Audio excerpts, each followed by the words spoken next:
South Korea and Kazakhstan are set to strengthen their supply chain cooperation, especially for critical minerals, following bilateral talks between Presidents Yoon and Tokayev in Astana. A 4.8 magnitude earthquake strikes the nation's southwestern Buan-gun County in Jeollabuk-do Province, the strongest to hit the country this year. No serious injuries have been reported, though some damage has been.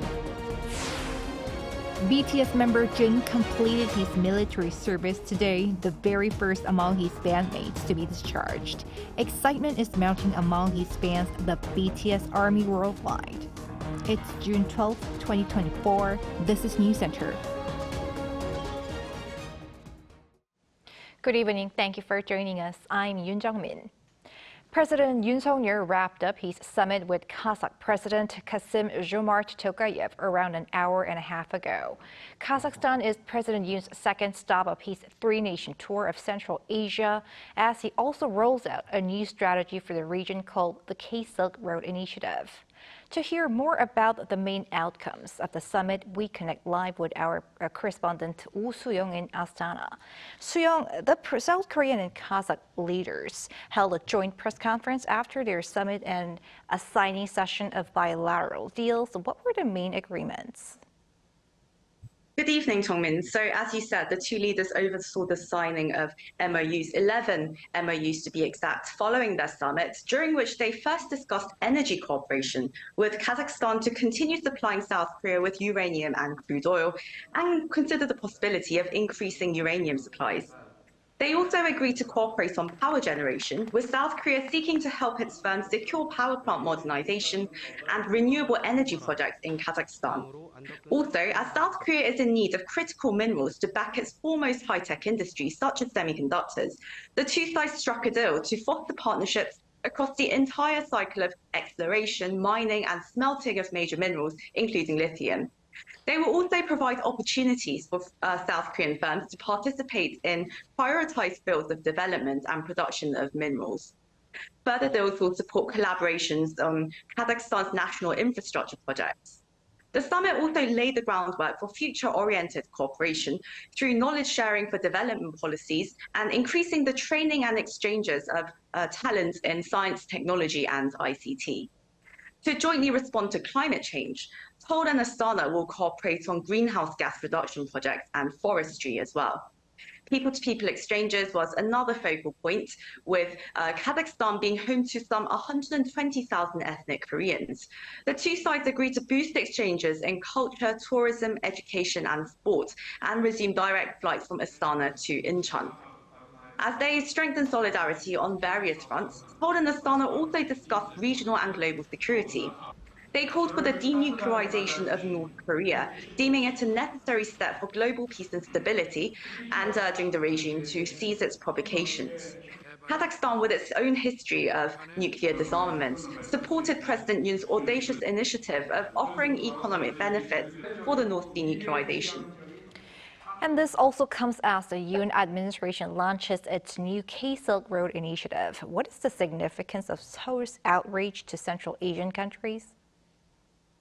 Right, so being at the heart of the ancient Silk Road, Central Asia has long been a crucial link connecting East Asia, Europe, and the Middle East. And since gaining independence from the former Soviet Union in 1991, the 5 Central Asian countries, Kazakhstan, Kyrgyzstan, Tajikistan, Turkmenistan, and Uzbekistan, they've been forming an economic zone based on their shared history and culture.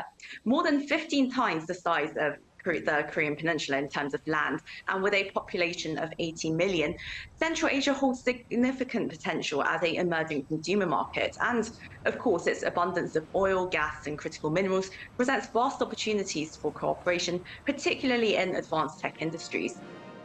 So despite the steady growth of economic cooperation between Korea and Central Asia since 1992, the full potential of their trade and exchanges remain untapped.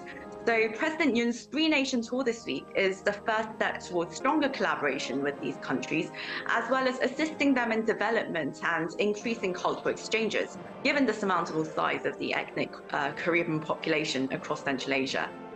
All right, thanks for keeping us updated, Soo-young. Meanwhile, pundits believe the time is right for efforts to enhance strategic cooperation between South Korea and Central Asia, especially amid the current climate of geopolitical uncertainty. Our Park Go-nu covers their thoughts.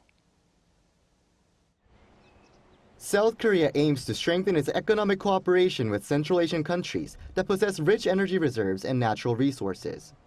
Those countries include Turkmenistan, which has the world's fourth largest natural gas reserve, and Kazakhstan, which ranks 12th in the world for oil, according to a recent report by the Korea International Trade Association. And according to one expert, countries in Central Asia have even bigger potential.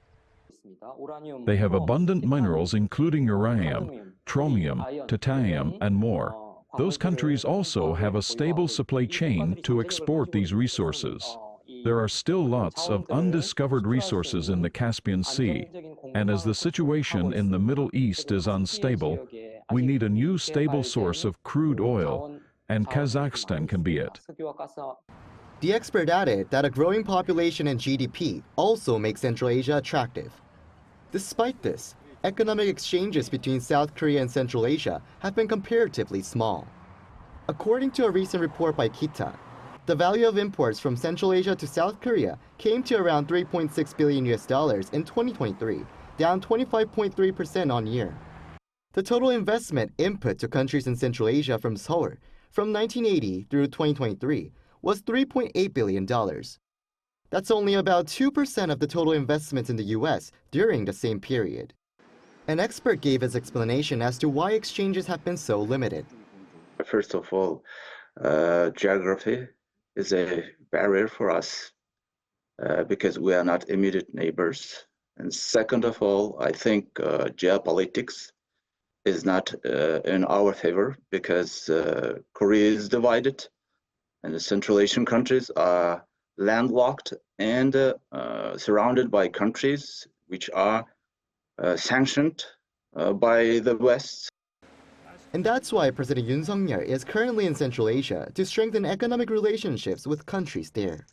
It's very important for leaders to come together, to be in the same room and to talk about agendas of both sides. For example, for Kazakhstan, it is very important to switch from resource-based development to more value-added version of production, industrial,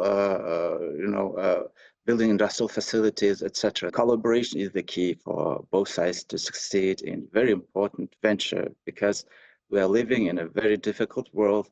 Several MOUs that could bolster economic partnerships between Korean countries in Central Asia have already been signed during President Yoon's visit. Watchers will be focusing on whether South Korea can broaden economic cooperation even further, particularly for energy and natural resources. Park Go-nu, Arirang News.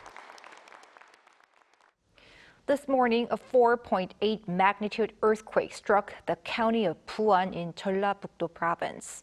While no serious injuries have been reported, the authorities warn of lasting aftershocks in the coming days. Our Lee Si-hoo reports. A magnitude 4.8 earthquake hit Buan-gun County in Jeollabuk-do Province on Wednesday morning at 8:26. The quake struck at an estimated depth of 8 kilometers. This was the strongest earthquake detected in the country since the 2017 quake in Pohang.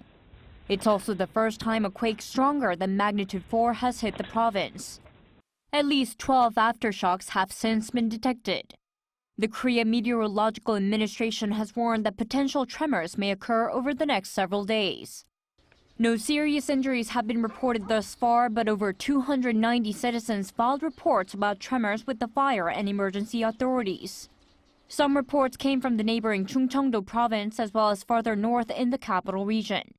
There were also reports of broken windows, cracked walls, and damaged fences. The Ministry of the Interior and Safety has raised the nation's disaster control alert to level 1, the first in its 3-stage system, while issuing the third highest earthquake alert in its 4-level system. The authorities continue to monitor the situation while operating an emergency response system.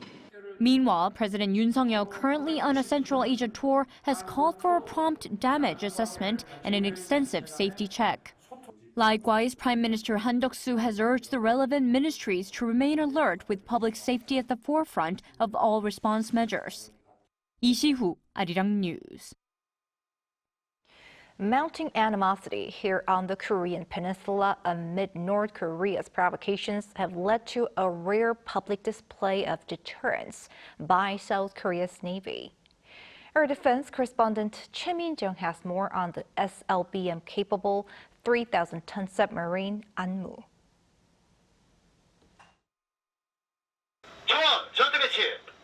South Korean forces in the 3,000-ton submarine Ahn Mu get ready to launch a torpedo attack against a hypothetical North Korean submarine, which is intruding on the de facto maritime border. 적 잠수함에 대한 어뢰 공격 준비. 어뢰 공격 준비. 1번 어뢰 발사 준비 끝. 좋아. 1번 어뢰 카운트다운으로 발사.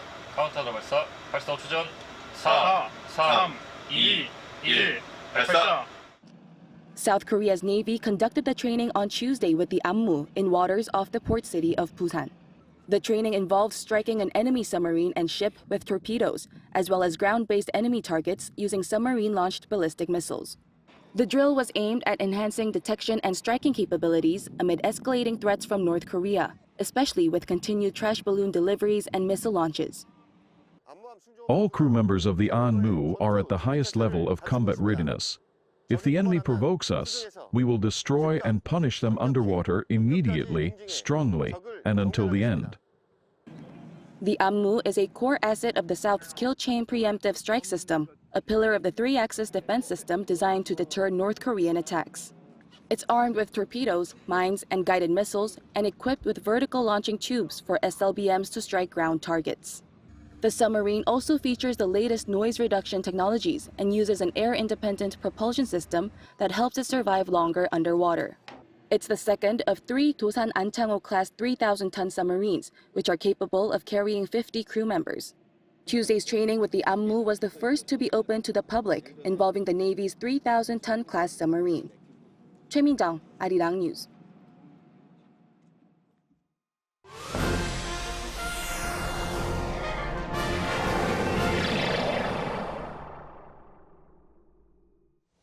The oldest member of BTS, Jin, became the first member to finish his mandatory military service today.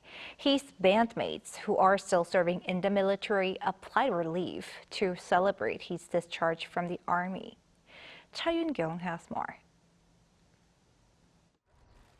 Jin of K-pop group BTS was discharged from the army on Wednesday morning after serving as an assistant instructor in the 5th Infantry Division's boot camp. As soon as Jin walked out of the camp, he saluted a small number of fans and reporters and then greeted other members of BTS who had taken military leave to celebrate his discharge.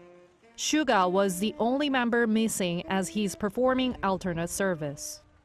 On Thursday, Jin is scheduled to attend 2024 Festa at Jamsil Indoor Gymnasium in Seoul and meet with the BTS Army fandom to celebrate the 11th anniversary of the boy band's debut.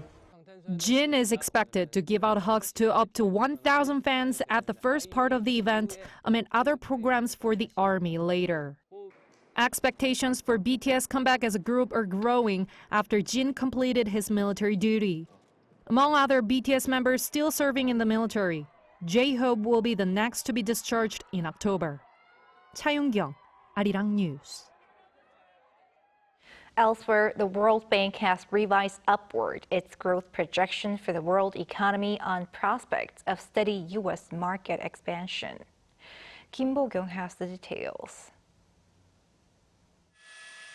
A rosier global growth outlook for this year.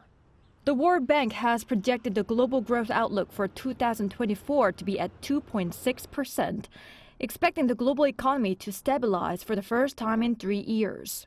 This is an upgrade from its previous prediction of 2.4% made in January, and the agency further expects global growth to edge up to an average of 2.7% in 2025 and 2026. We see after 3 years consecutive weakness in terms of growth, we will see stable growth this year. Growth is going to be around 2.6%. And in fact, next year we are expecting a little bit of a pickup. After a long slump due to COVID-19, the global economy has been expanding steadily since 2021 as the world recovered from the impact of the pandemic. Yet the World Bank pointed out that global growth remains weak compared to past standards, as there had been an average of 3.1% annual growth in the decade before COVID-19. It is worth noting that the revised forecast also owes much to the growth in the U.S. economy, while prospects for the world's poorest nations are worrying. The agency forecasts the U.S. economy to expand 2.5% this year, the same as last year, but up sharply from bank's previous prediction of just 1.6% in January. Meanwhile, developing economies are projected to grow 4% on average this year, slightly slower than in 2023, with the World Bank highlighting their punishing levels of debt service and constricting trade possibilities. The World Bank, in fact, has downgraded its forecast in 3 out of 4 low-income economies since January. Global inflation is expected to drop to 3.5% this year and 2.9% in 2025. But with a slower than expected pace of decline, many central banks are forecast to remain cautious over lowering interest rates. Kim Bo-kyung, Arirang News. The local labor market appears to be cooling. Employment in May expanded at the slowest pace in well over 3 years. Our economics correspondent Moon Hae-ryun covers the latest findings. South Korea's job market slowed in May with a national holiday affecting results. According to Statistics Korea on Wednesday, employment grew by just 80,000 people compared to the same month last year, with a total of 28.92 billion people in jobs. And despite the employment rate for 15 to 64-year-olds reaching an all-time high at 70%, that figure represents the lowest growth seen in over 3 years since February 2021. The agency attributed the decline to the fact that Buddha's birthday fell during the week of measurement this year, as the data is collected during the week in which the 15th falls every month. Buddha's birthday in South Korea is celebrating using the lunar calendar, so the date differs every year. This year, it happened to fall on the 15th. A spokesperson explained that other factors could have come into play behind this decline in job growth. Following the end of the COVID-19 pandemic, there was a high accumulation in the number of employed people, so this is continuing to act as a base effect. The job market has seen fluctuations over the past few months, with over 300,000 more people in employment on year in January and February. There was a dip below the 200,000 mark in March before a recovery in April. Employment in the manufacturing sector has been booming due to an upturn in the semiconductor industry, with 38,000 more people hired on year. Other sectors that also saw an upswing were the food and hospitality sectors. However, the retail sector has been seeing a decline in employment for some time now, and last month was no exception, with a decline of 73,000 on year posted as the industry becomes more automated. With South Korea's aging population, the number of people in employment aged over 60 years old has continued to increase. 265,000 more people in that age group were in jobs in May this year compared to last year. But decline continued for those between 15 and 29 years old, as well as for those in their 40s. Moon Hae-ryun, Arirang News.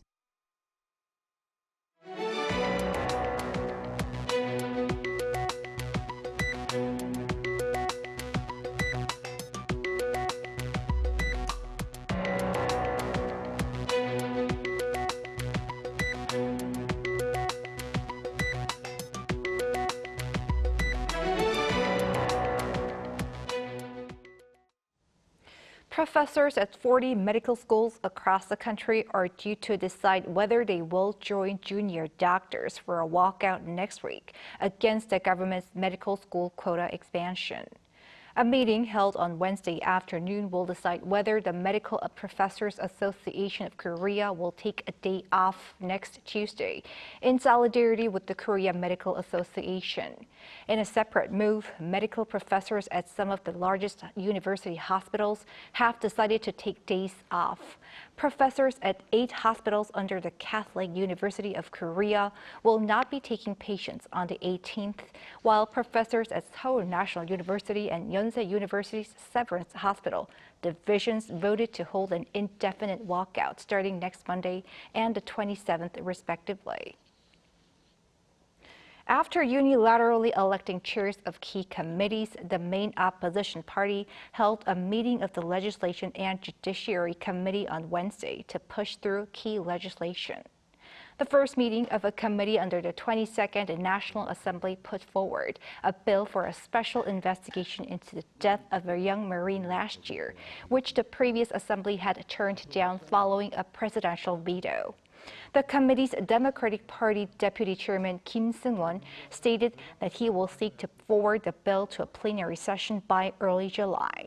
The ruling People Power Party, which did not attend the meeting, plans to advise President Yoon to exercise his veto power if the new assembly passes the bill. The prosecution on Wednesday indicted main opposition Democratic Party Chairman Lee Jae-myung for alleged third-party bribery involving a private firm's unauthorized remittance of money to North Korea 5 years ago.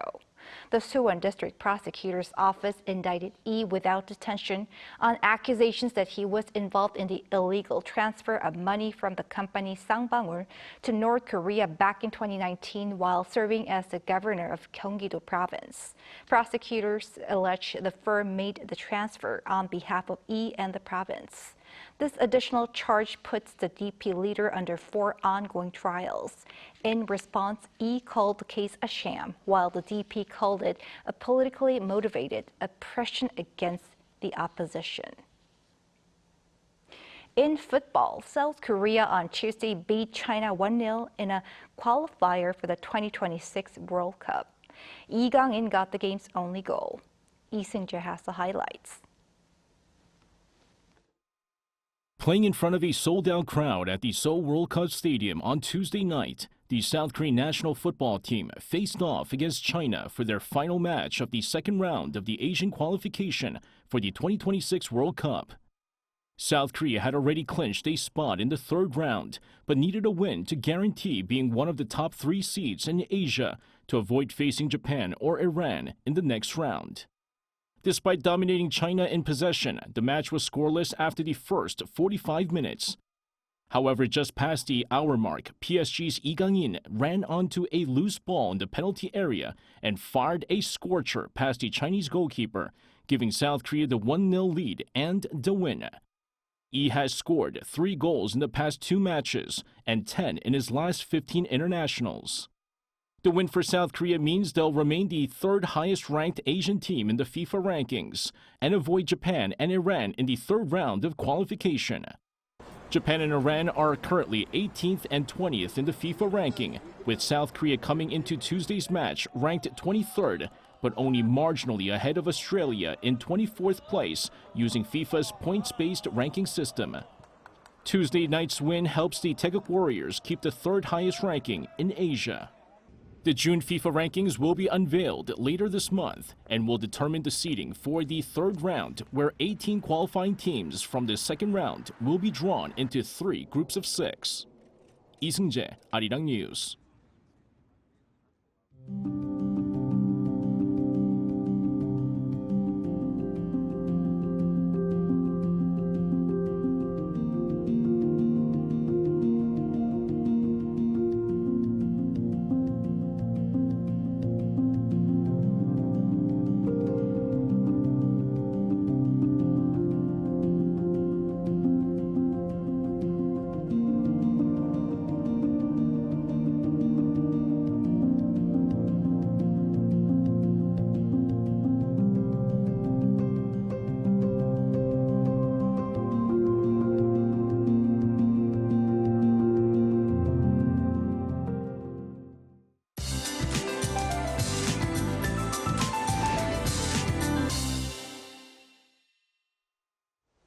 The temperature in Gangneung, where there have been tropical nights for 2 days, rose to nearly 35 degrees Celsius today.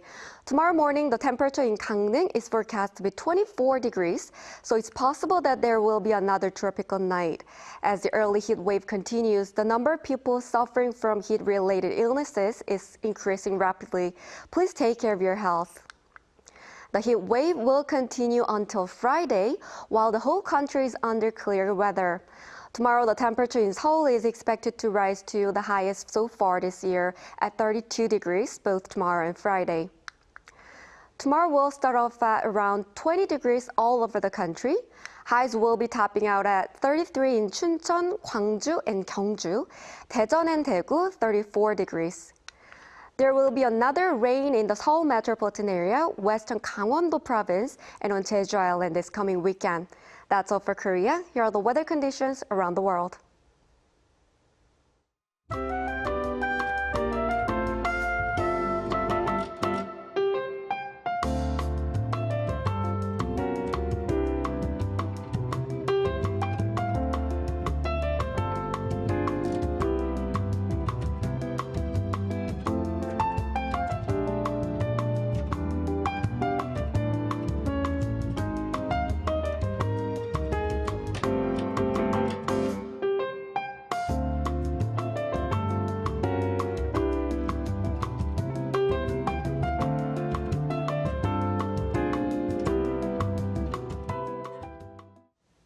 That is Newscenter for tonight. Thank you for watching. A panel session coming up.